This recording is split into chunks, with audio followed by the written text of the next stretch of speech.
we have quarantine, and we have isolation, right?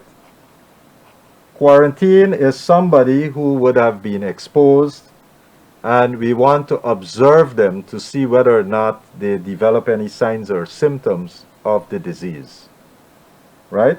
So this is not people who have tested positive. These are persons who might have been exposed or think they would have been exposed, and we are observing them.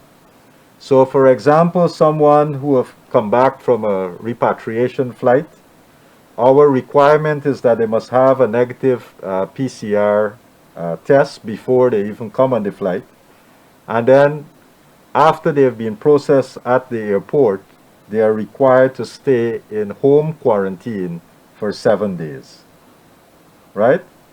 In other instance, if we believe somebody has been exposed, we would ask them to stay in home quarantine for 14 days, which is generally the duration of the incubation period.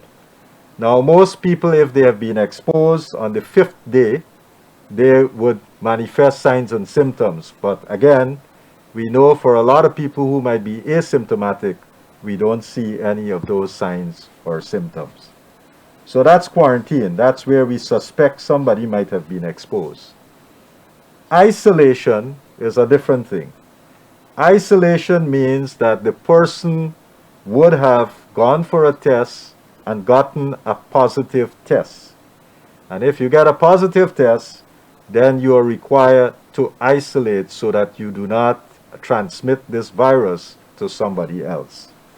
And so for that, from the point you get the test, you're required to stay home for 10 days. And if you are symptom-free for those 10, we add another 3. And if you remain symptom-free for those 3 days, then you are discharged from isolation.